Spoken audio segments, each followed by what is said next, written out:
chegar. Estamos começando nesta manhã nosso culto de domingo, né? Nosso culto de abertura aqui da Escola Bíblica Dominical. Sejam todos bem-vindos que estão aqui presentes. Você que está online deve assistir mais tarde. Quem está assistindo agora também, sejam todos muito bem-vindos nesta manhã. Eu quero iniciar esse momento lendo 2 versículos aqui no Salmo, no mês de janeiro, né, falando sobre Salmos. Vamos ler aqui no Salmo 90, alguns versículos do Salmo 90. Esse salmo que a gente usa tanto para falar sobre aniversário, né, é um salmo bem conhecido, mas nós vamos ler o versículo 14 e em diante. Tem que abrir sua Bíblia aí, seu celular. Vamos juntos acompanhar aqui o Salmo 90, a partir do versículo 14. Diz assim: sacia-nos de manhã com teu amor fiel, para que em todos os nossos dias nos regozijemos e nos alegremos.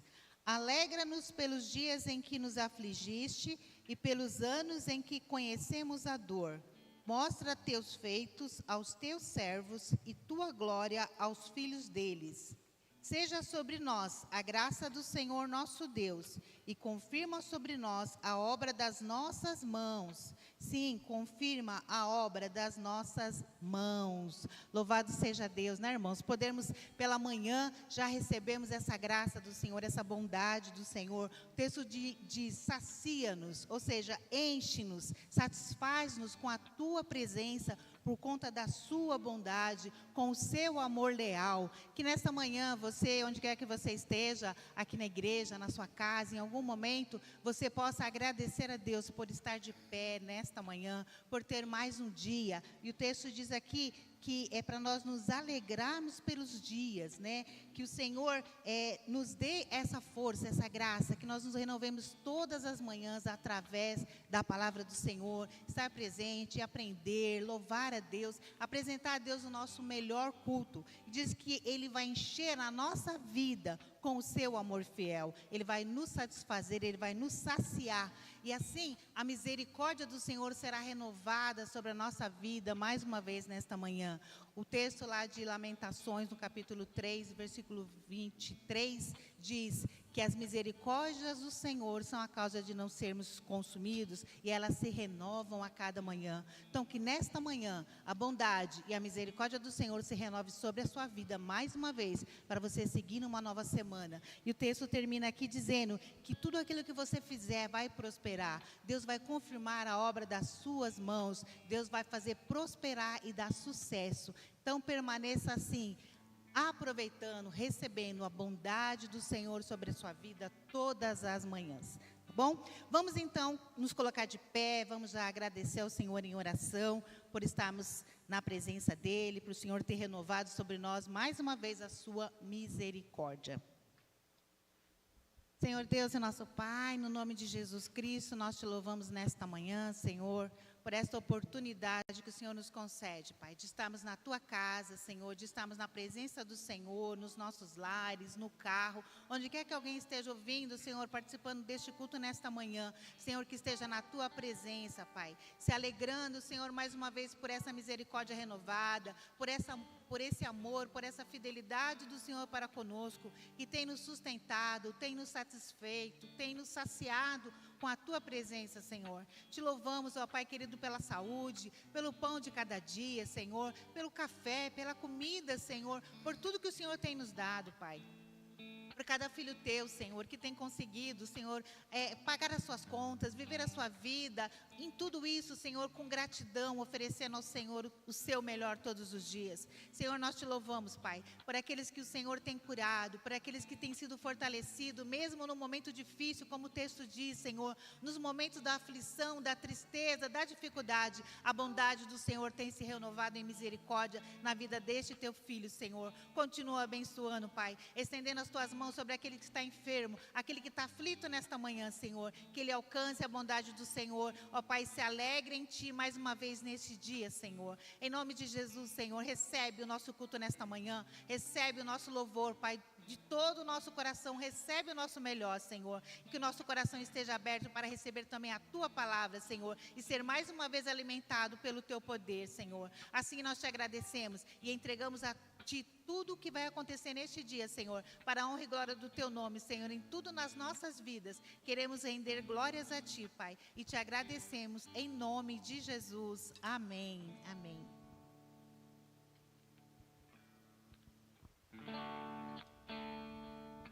Graça e paz, irmãos. Amém?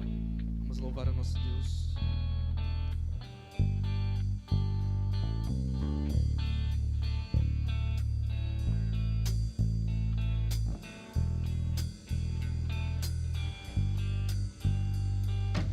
Esse é o meu desejo, Senhor, te honrar,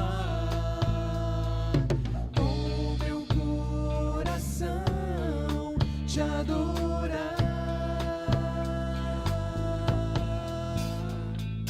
Tudo que há em mim te dá louvor. Só te adoro, meu Senhor.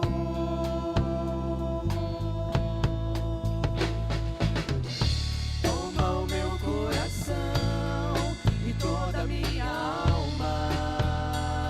Eu vivo só pra ti, sempre que eu respirar, cada vez que eu acordar, é o teu querer em mim.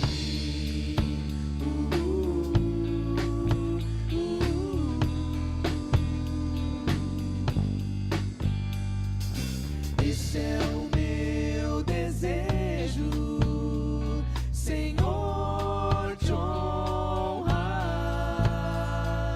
com meu coração te adorar. Tudo que há em mim, uso, Senhor, para aqueles que o invocam em verdade.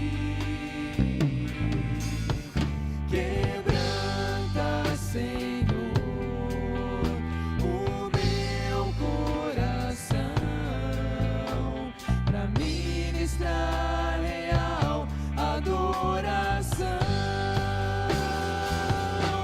Meu maior desejo, Senhor, é te conhecer, desfrutar da tua comunhão. Minha alma tem sede de Deus, dependo de ti. Quebranta o meu coração. Vamos do início. Bem perto está Jesus, o Senhor, daqueles que o invocam em verdade. Quebranta, Senhor, o meu coração, pra ministrar real adoração. Meu maior desejo, Senhor, é te conhecer, desfrutar da tua comunhão. Minha alma tem sede de Deus, dependo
Obrigado por esse dia, obrigado por cada um que está aqui, ó Deus. Obrigado pelos dízimos e ofertas aqui entregue, ó Deus. Nos dê sabedoria, ó Pai, para aplicar esse valor, ó Pai, em prol do crescimento da Tua obra, do Teu reino, Jesus. Obrigado porque o Senhor falou conosco através dos louvores, ó Deus. É em nome de Jesus que eu oro e agradeço. Amém. A igreja pode se assentar.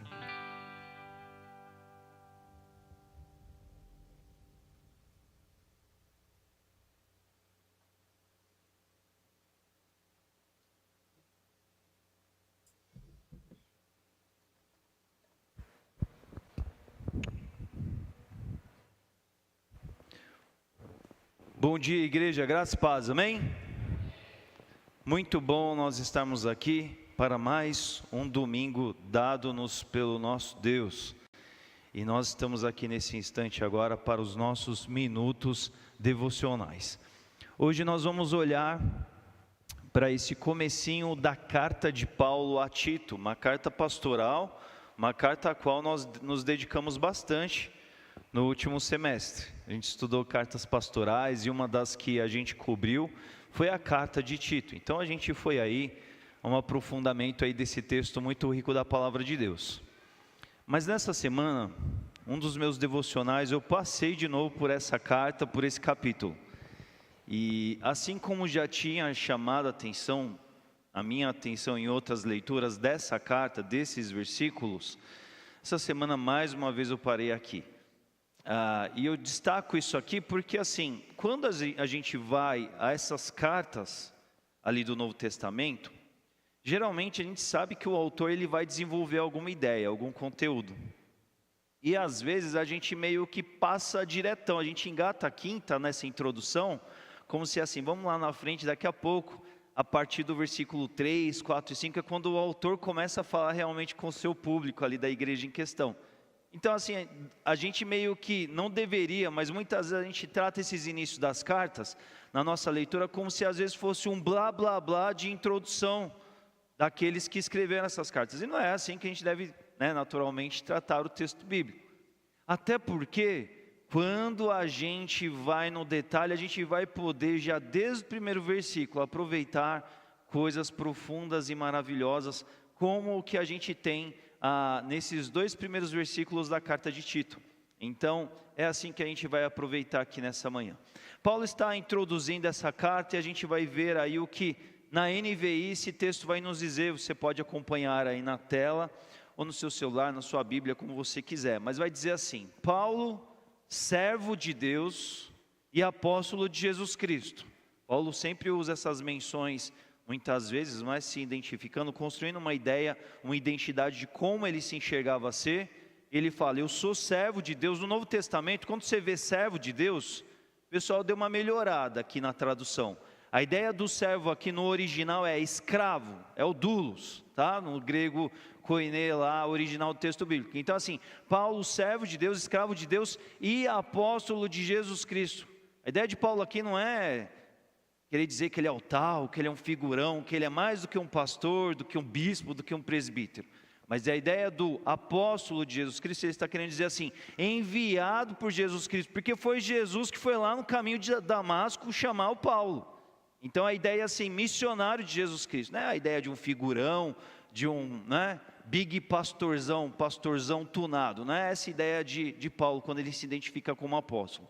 Então Paulo, servo de Deus e apóstolo de Jesus Cristo, para o quê? Para qual finalidade ele é servo de Deus e apóstolo de Jesus Cristo? Para levar os eleitos de Deus à fé e ao conhecimento da verdade, que conduz à piedade.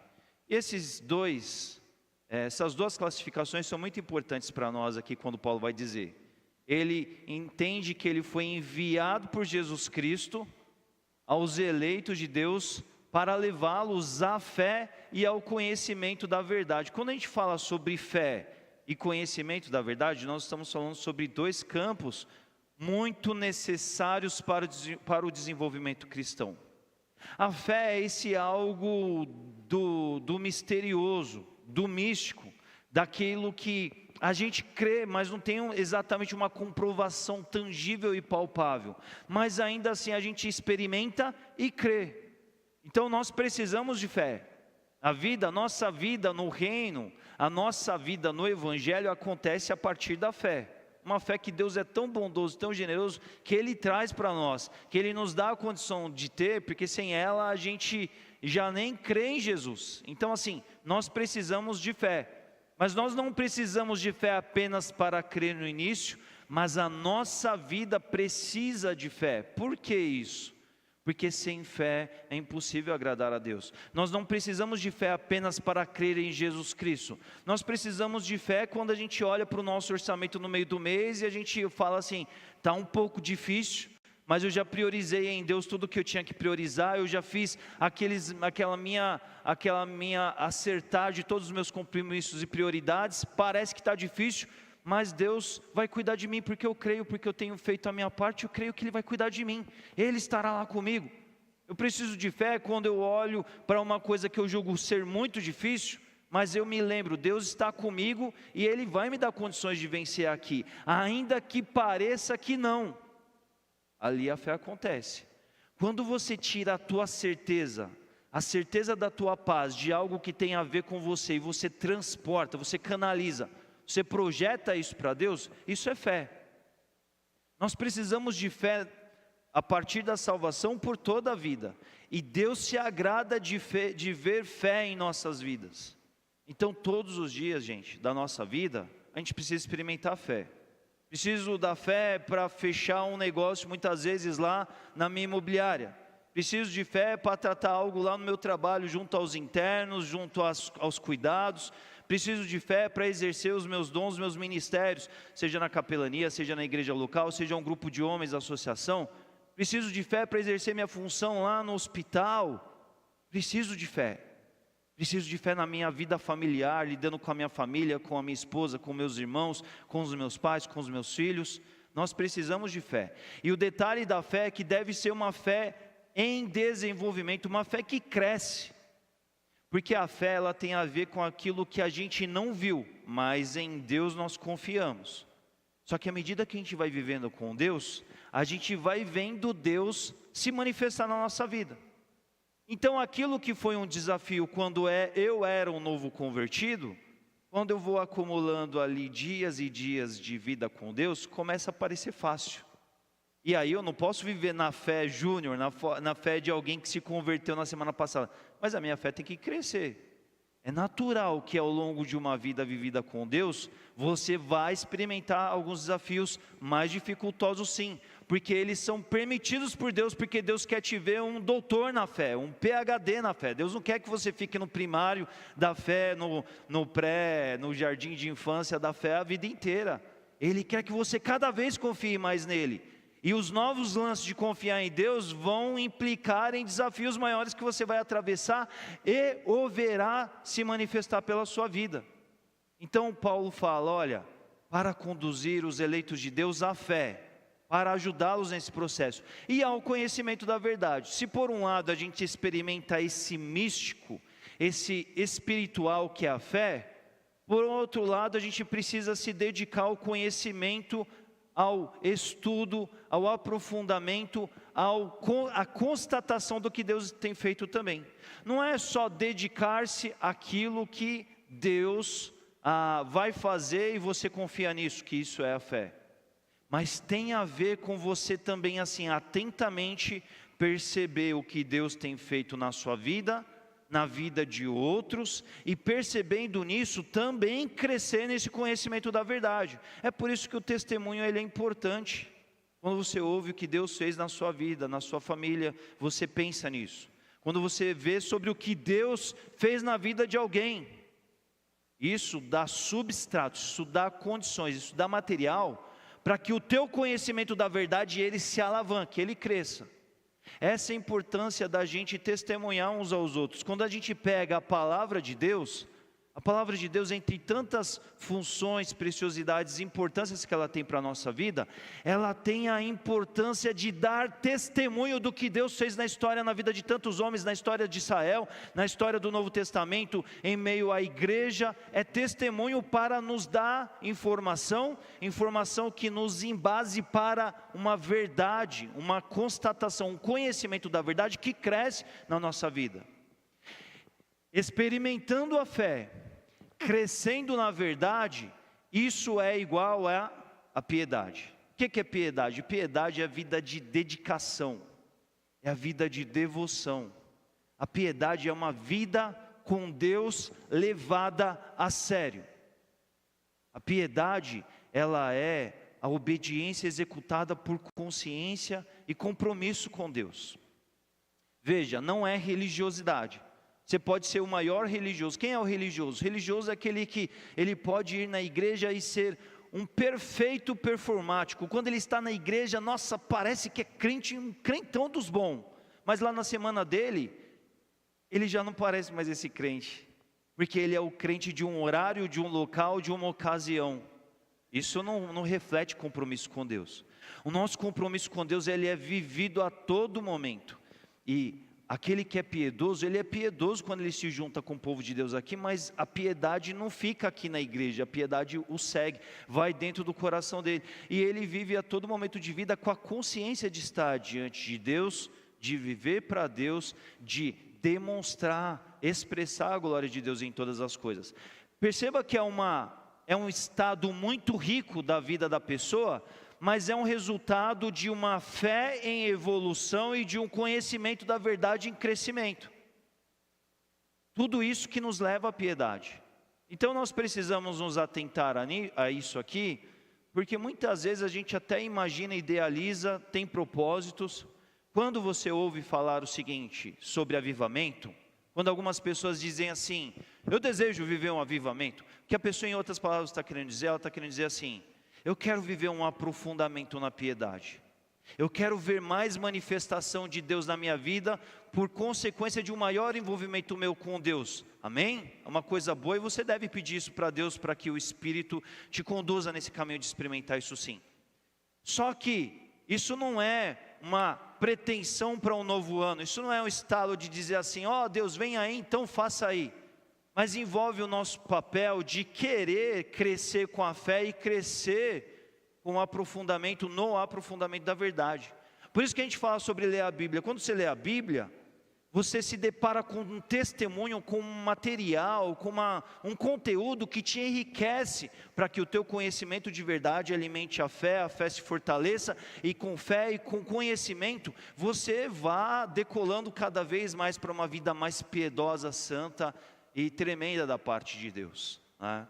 E aí, concluindo a minha fala aqui, fé e conhecimento que se fundamentam na esperança da vida eterna.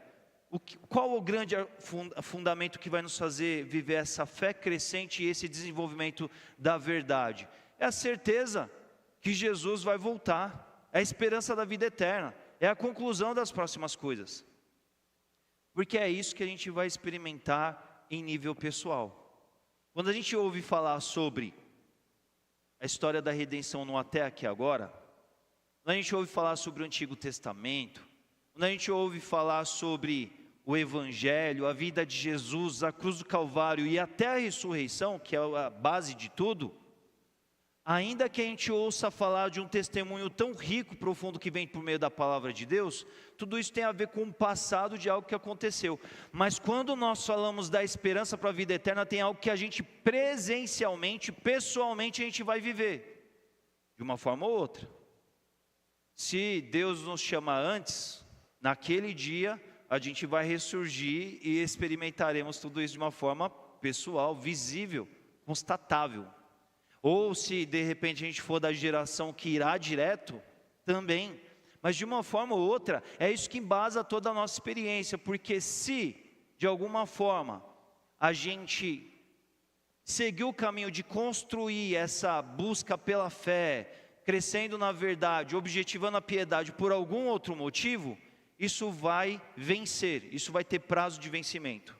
Se a gente de repente se encantar com o projeto humano, aquilo pode fazer sentido durante um momento, Mas quando aquilo perdeu o seu sentido, a brasa, a chama da piedade, ela vai esfriar também.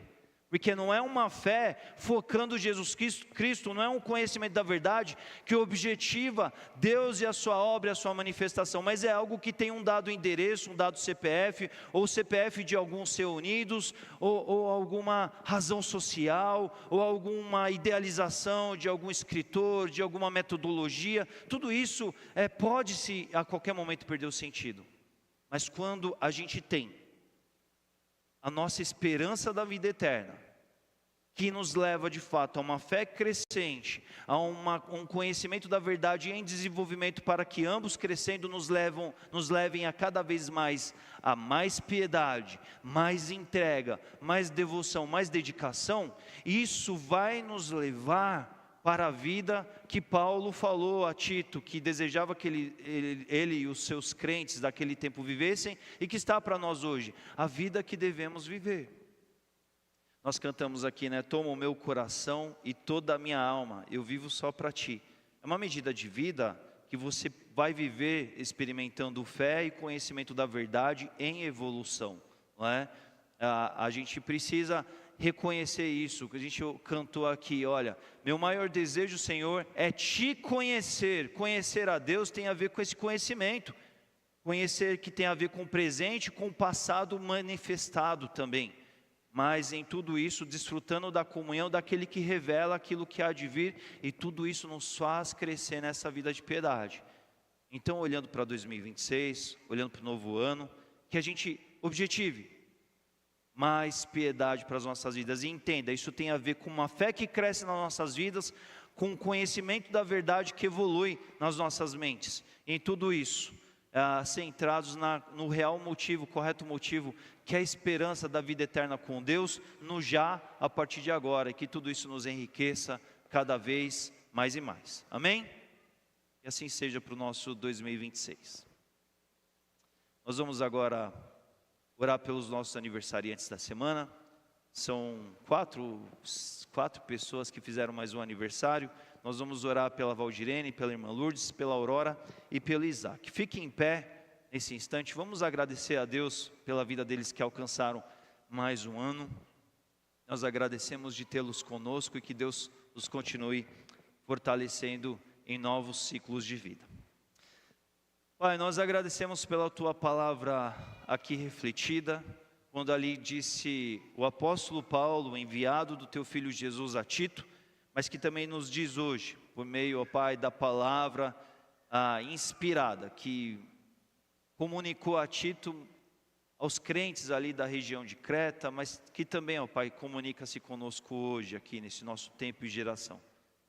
Pai, leve-nos a essa vida de uma fé crescente, de um conhecimento da verdade em evolução também, para que essa piedade seja uma realidade progressiva nas nossas vidas, sempre pautada, Pai, uma piedade sempre pautada no real motivo que é inexpirável, nunca vence, nunca pode deixar de superado, nunca vai deixar de, se tornar algo superado. É algo que tem a ver com o Senhor, que é imutável, que é eterno, que tem os seus propósitos, e algo que não tem a ver com homens que podem falhar. Então que, debaixo dessa base certa, Pai, essa piedade que é conclusiva de fé e conhecimento, evoluam nas nossas vidas e aconteça isso diante desse novo ano que o Senhor nos trouxe.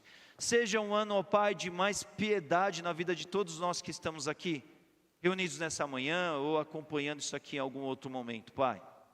Senhor Deus, que a gente objetive mesmo do avivamento que o Senhor traz e promove, do Teu manifestar em ascensão nos nossos dias, que isso seja uma realidade, Pai, mas que a gente se dedique com muito esmero, Pai, a tudo isso que tem a ver, ó Pai, com a fé, com o conhecimento, que tem a ver com a nossa devoção pessoal, nossa busca pelo Senhor, o nosso querer ouvir a Ti, a nossa prioridade no Senhor em todo instante de vida.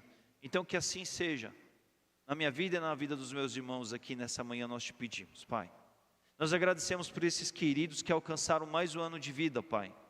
Abençoe-os, ó Pai, tremendamente, Valdirene, a Lourdes, a Aurora e o Isaac, ó Pai.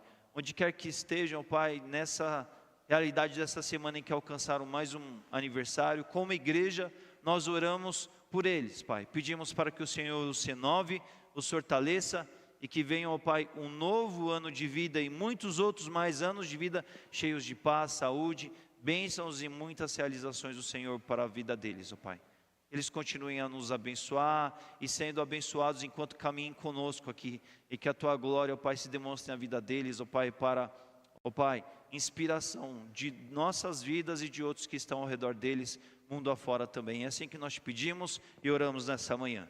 Abençoe o nosso café, abençoe a nossa bebida de férias, abençoe todo o nosso domingo. É o que te pedimos e te oramos nessa manhã. No nome santo de Jesus, Deus abençoe. Bora tomar o nosso café.